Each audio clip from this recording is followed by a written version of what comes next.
أمين. فريد مطوي، بحديثنا عن مباراة الافتتاح نفتح معك قوس.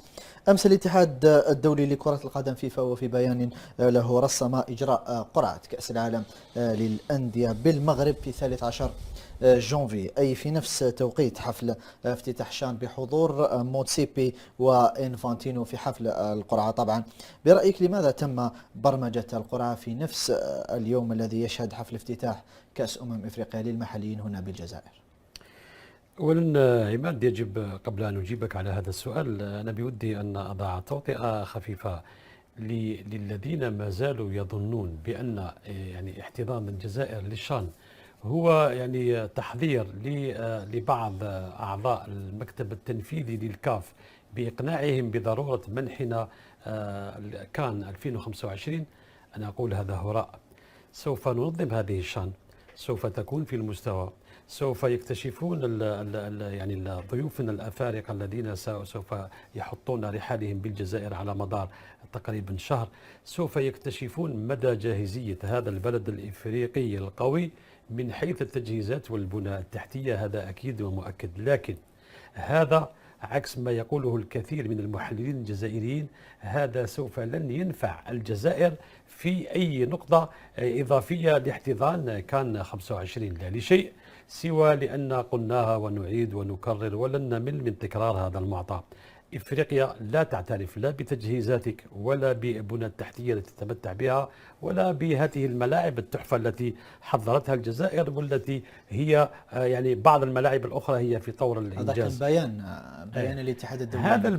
هذا البيان وهذا التزامن يعني في اختيار المغرب ل يعني احتضان قرعة كأس العالم للأندية تزامنا مع انطلاق الشان، هذا دليل آخر على أن ملف الجزائر في 2025 يعني لدينا حظوظ ضئيلة وضئيلة في الظفر بذلك التنظيم. لكن أقول يعني في نهاية المطاف رب ضارة نافعة علينا. أولا أن ننتظر يوم 13 من جانفي لنقف على يعني تلبية الدعوات التي قدمت سواء لرئيس الفيدرالية أنفانتينو، رئيس الفيفا أنفانتينو، أو لرئيس الكاف موتسيبي.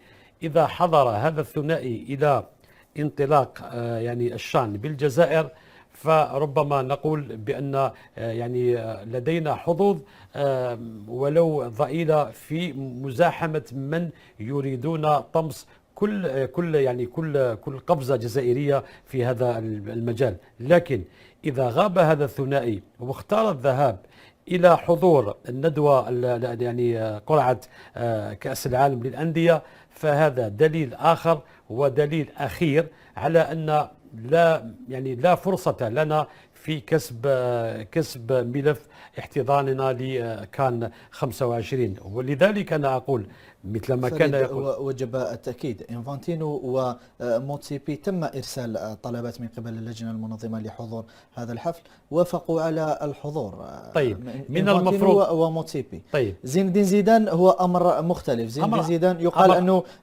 تم إرسال الطلب بصفة متأخرة، ربما كان شهر على الأقل. زيدان شيء آخر عماد. زين الدين زيدان شخصية جزائرية عالمية، أرادوا أن يضعوه في واجهة هذا الافتتاح، شيء جميل. وكان عليهم أن يفكروا ليس في زين الدين زيدان فقط، كان عليهم أن يفكروا حتى في ربما كريم بنزيما. كل هؤلاء جزائريين. أتدري اليوم بأن الأفارقة، ونحن ننتمي إلى إفريقيا، ربما القلة القليلة التي تتمتع بلاعبين نالوا أو رفعوا كأس العالم مثل ما هو حصل بالنسبة للجزائر زين الدين زيدان، أو حتى الكرة الذهبية لكريم بنزيما. هؤلاء أبناء الجزائر اختاروا مشروع رياضي فرنسي، لكن من المفروض أن نستنجد بهما على الأقل في بعث هذه الدورات. لذلك أنا أذكرك بأن قطر سبق لها وأن استنجدت بزين الدين زيدان. زين الدين زيدان أقرب إلى الجزائر العاصمة أو إلى الدوحة؟ زين الدين زيدان هو أقرب إلى الجزائر، هو ابن الجزائر. لذلك مسألة زين الدين زيدان يعني شيء آخر وقضية أخرى. أنا أتكلم على الذين يشرفون على الفيفا انفانتينو وعلى الكاف موتسيبي. يعني لماذا تقر الفيفا بوضع هذا التاريخ وباختيار هذا التاريخ تزامنا مع انطلاق الشان؟ هناك نية مبيتة من الدمية التي تحدثت عليها في السابق لمزاحمة الجزائر ولإبعاد الأضواء على الشان صوب قرعة كأس العالم للأندية. الأمور صارت واضحة وموضوعة على الطاولة. تتحدث عن دمية تتحرك كثيرا يا فهد. الدمية تتحرك كثيرا، وعلى القبطان أن يكون قبطانا إلى أن يثبت العكس. كان مصطفى يتحدث على الكثير من الأمور يا عماد. أنا أقول لك شيء، على الجزائر أن تنطلق في بناء تكتل جديد وكل الظروف مهيئة. اليوم مصر وهي يعني قوة في إفريقيا مثلها مثل الجزائر وحتى جنوب إفريقيا، علينا أن ننطلق في بناء هذا التكتل وفي هذا اللوبي. اليوم مصر وهي يعني تشاهد كيف استطاع المغاربة أن يعني يجروا البساط من تحت أرجلها. لا تعتقد أن مصر خارجة عن ذلك اللوبي؟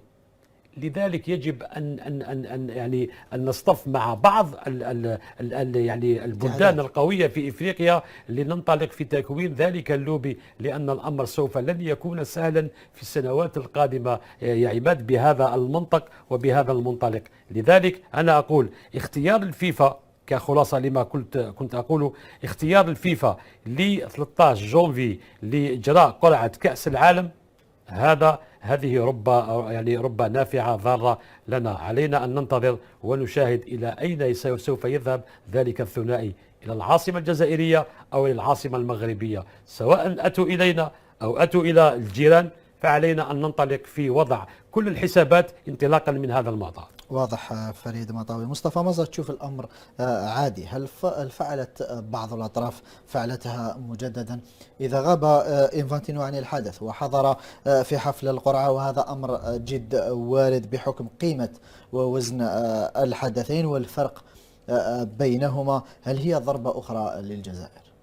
لا، واحد ما يقدر يضرب الجزائر بشتى الطرق لا ما يديروا فيها. ضرب الجزائر ماهوش مليون، خاصة من الجهة تاع الدمية. نقول لك أنه دائما نحبوا نضربوا الجزائر، يعني سواء رياضيين ولا حتى باش ندخلوا السياسة بالرياضة. نقول لك أنه دائما هذا الناس هذو يستعملوا كل الطرق، شتى الطرق، خاصة المواقع تاعهم، الصحف تاعهم، الإعلام تاعهم، دائما يحبوا يشوفوا الجزائر ويشوفوا خاصة هذا التنظيم. لكن نقول لهم أنه حتى ولو أن الجزائر ما راحش تنظم، أقول يعني بين قوسين الجزائر ما راحش تنظم كأس أفريقيا 2025، لكن لازم يشوفوا حفل الافتتاح، لازم يشوفوا الجزائر كيفاش راح تنظم هذه المنافسة هذه. نقول لك حتى ولا هذا البلد هذا راح ينظم عطاولو باش ينظم كأس العالم للأندية. نقول لك أنه ربما أمر دبر بالليل، لأنه تشوف لو يعني الأمور مشات كما راه نتصوروا فيها، يعني رئيس الفيفا وحتى الكاف ما يكونوش حاضرين في حفل الافتتاح. أقول هناك حدث مهم وجب الإشارة إليه. اللجنة التنفيذية للكاف ستجتمع بالجزائر يوم 12 جونفي، أي قبل يوم من انطلاق البطولة. معليش أنا قلت لك، أنا لو كان حفل افتتاح، لأنه لما موتيبي يجي يزور الجزائر ويقول لك أنه الجزائر راح تنظم احسن منافسه في التاريخ للشان، كالشان، يقول حتى لو كان يروح للجهه هذيك يقول لك باللي هذا البلد هذا هو احسن بلد في افريقيا، يقول لهم كاع هكذا، هو باش يمشي مصالحه يقول كاع البلدان هكذا، يحسب الناس راقدين. نقول لك انه اليوم الجزائر مقبله على تنظيم هذا الشان، لازم احنا كذلك نركزوا على هذه المنافسه هذه، نركزوا كذلك نضع كل القوات تاعنا باش ينجح هذا العرس الافريقي الكروي. ونقول لك انه لو الامور تمشي كما راهم يعني يعملوا فيها، نقول لك انه الجزائر لازم تسحب ملف تاع ترشيحات كأس افريقيا 2025. علاش؟ لانه لو المسؤول الهيئه اعلى هيئه كرويه ما يحضرش، ولا اعلى هيئه قاريه ما يكونش، نقول لك أنه ربما بطريقة غير مباشرة هي ضرب الجزائر بطريقة غير مباشرة أكيد.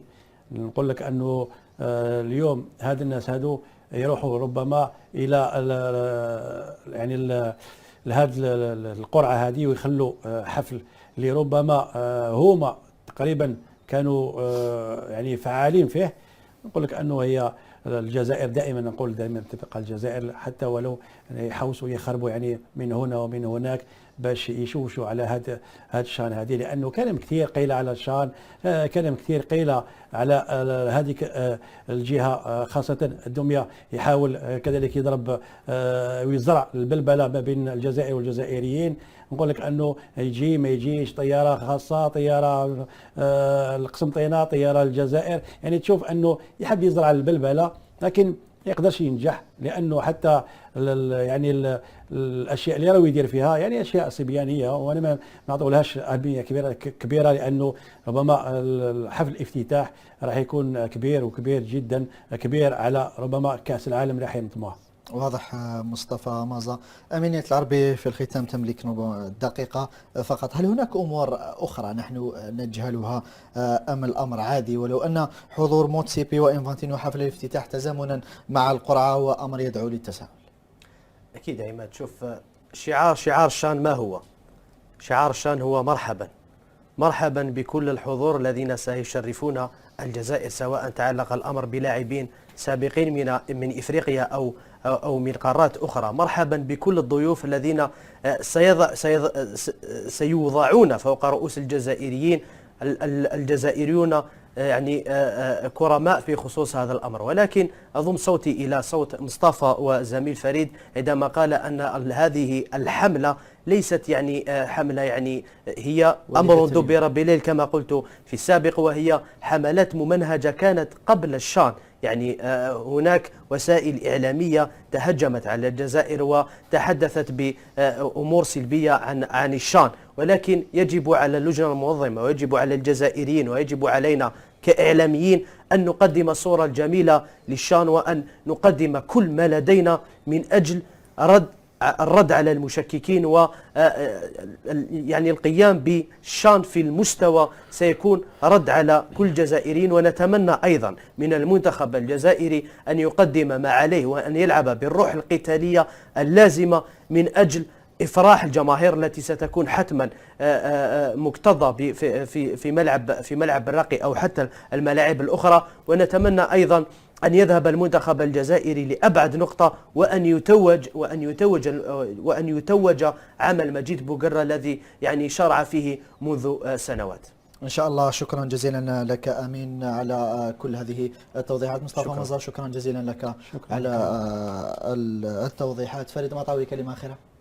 والله آخر كلمة ربما نختم بها هذا البرنامج، أنا أقول مثل ما قال أندي وارهول: اعتدت على قطع الدمى الورقية. تأكد يا عماد بأننا عندما نحسن تنظيم الشان سوف نقطع الدمية الورقية التي تأتي من الجارة. لذلك تأكد بأننا سوف نكون الأحسن بتنظيم هذا الشان ولنترك لهم البقية يا عماد. شكرا لك فريد مطاوي على كل هذه التوضيحات وعلى هذه الإضافة الكبيرة للبرنامج.